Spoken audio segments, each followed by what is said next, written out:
Rhoma Irama, saya pecinta habaib selamanya. Lah.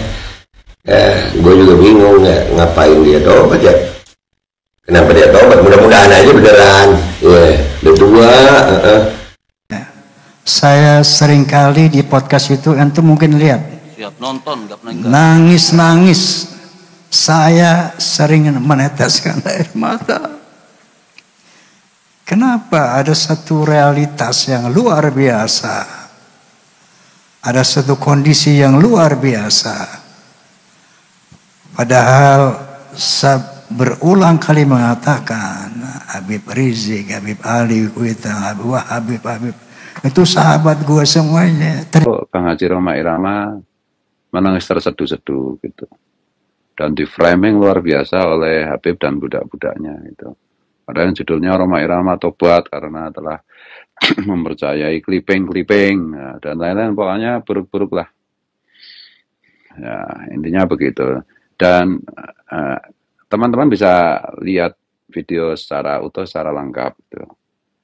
Dan kelihatan sekali bagaimana ketulusan tangisan Bang Haji Rhoma Irama di sini itu di framing dengan licik oleh para Habib dan budak-budaknya gitu, yang tidak tahu malu itu.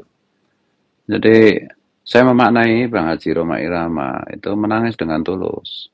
Karena di satu sisi ya beliau itu terlanjur bersahabat dengan para Habib dan sejarahnya panjang gitu. Di satu sisi Bang Haji Rhoma Irama menyadari adanya fakta bahwa para Habib ini ternyata bukan keturunan Rasulullah Shallallahu Alaihi Wasallam dari garis paternal, sebagaimana pengakuan dan gembar-gembor mereka selama ini. Nah disitulah Bang Haji Rhoma Irama itu menangis. Menangis karena apa? Ya karena ingat Bang Haji itu bahwa para Habib ini kalau nggak bertobat, kalau masih tetap mengaku keturunan Nabi, kalau masih terus-menerus mengeksploitasi umat dengan atas nama sebagai keturunan Nabi yang palsu itu, maka pasti itu para Habib itu masuk neraka. Ini se-Indonesia, sedunia tahu apa yang selama ini saya utarakan di podcast Rhoma Irama. Yaitu terutama tentang polemik nasab. Ya.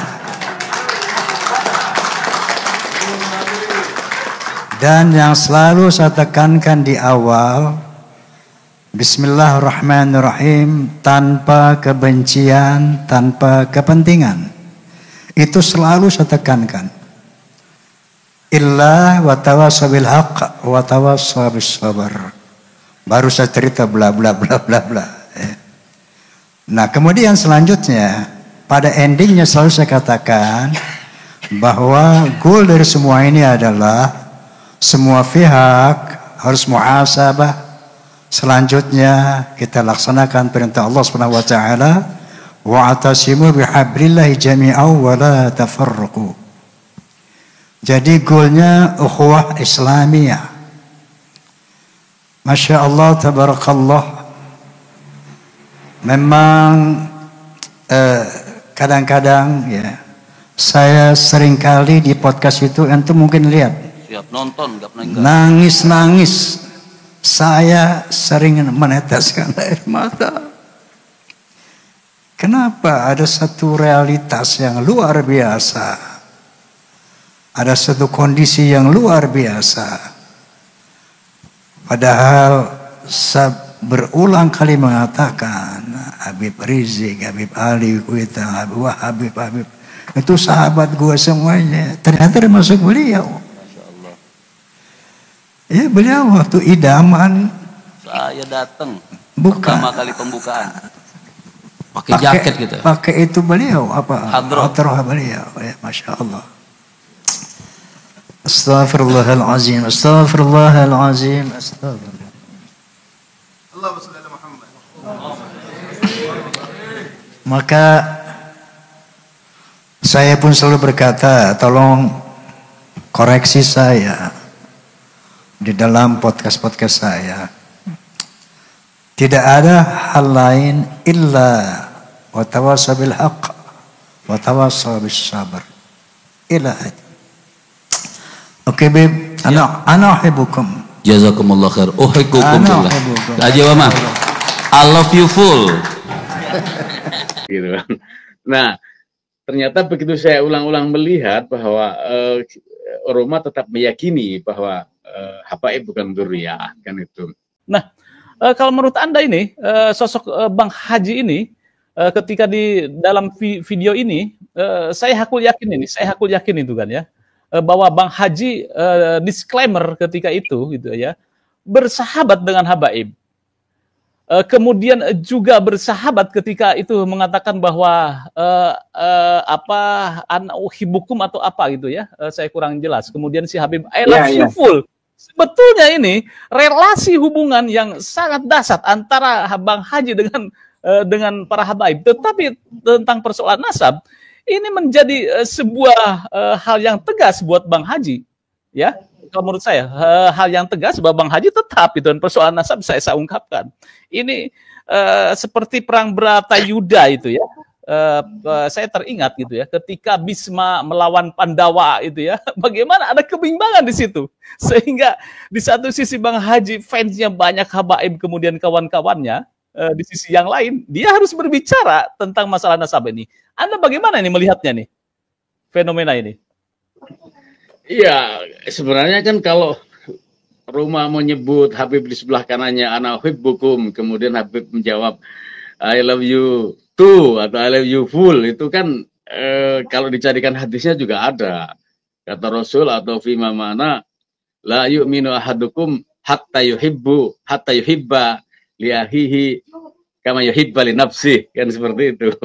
Bahwa tidak beriman, tidak sempurna iman seseorang ketika dia tidak bisa mencintai saudaranya seperti mencintai dirinya, kan seperti itu. Itu kan kata-kata Habib, kata-kata hub itu artinya sangat netral ya, bukan label atau bukan status sosial tertentu, kan gitu. Itu pertama. Kemudian yang kedua, dalam banyak hal bahwa kaum habaib ini memang sangat pintar memanfaatkan setiap momentum atau setiap event untuk mengkokohkan atau setidaknya itu mempertahankan statusnya, kan gitu kan. Nah, pegangan-pegangan yang ada ini kan pelan-pelan mulai berkurang, nyaris hilang, kemudian ya bisa-bisa sirna, kan gitu kan. Sirno ilang kertaning bumi, kan gitu. Bung Soleh, bahwa Anda yakin bahwa Bang Haji itu tidak akan mundur dan berbelok 360 derajat untuk katakan mendeklar statementnya bahwa Habib itu bukan cucu Rasul itu ya? Ya, Anda yakin itu? Ya, saya meyakini ini panggilan jiwa atau hidayah ya dalam tanda kutip ya bagi Roma Irama, dan saya meyakini dia tidak akan berubah sampai akhir hayat ya. Itu pertama. Kemudian yang kedua, ya itu kan tidak sekedar pilihan ya, dia mengubah keyakinan ya, kemudian berbalik arah yang seperti itu setelah sekian tahun dia bergumul berinteraksi dengan habaib, kemudian tiba-tiba menarik garis tegas terhadap mereka, terhadap keyakinan bahwa mereka dzurriyyah. Saya yakin di usia-usia yang senior seperti ini, dia tidak apa sih yang dicari, popularitas misalnya, atau apa sih yang dicari, mempertahankan Forza misalnya. Saya nggak melihat sama sekali itu. Ini Roma di ujung keyakinan yang menurut saya itu permanen, langgeng, abadi, dan ke bawah ke akhir hayat. Saya meyakini itu tidak terpengaruh oleh apapun, tidak terpengaruh atau intimidasi, atau tidak terpengaruh dengan iming-iming kalau ada misalnya. Bagi saya, dia sudah mencapai puncak karir sebagai musisi, mencapai puncak karir sebagai tokoh, sebagai ikon dan semacamnya, dan dia sudah menikmati segalanya. Kalau sekedar kemarin dia punya keyakinan begini, kemudian sekarang berubah, dia kalau istilah Jawa itu adalah esok tempe sore dele, orang akan menertawakan dia akan tidak berharga sama sekali. Tapi ya dia terserah beliau lah mau berhitung seperti apa dia. Apakah akan dicap, akan terstigma sebagai orang yang berubah-ubah demi sesuatu, atau dia meyakini bahwa keyakinan itu tumbuh dari hati, tumbuh dari hidayah, itu saja. Makanya ini saya juga akan klarifikasi. Saya belum dapat klarifikasi langsung juga dari Bang Haji itu ya. Tetapi intinya saya sepakat dengan Bang Haji bahwa ini adalah persoalan dakwah, persoalan pelurusan pelurusan sejarah dan lain sebagainya. Dan beliau selalu beristighfar itu ya, dan selalu minta dikoreksi terhadap bahasan-bahasan podcastnya, terutama tentang polemik nasab.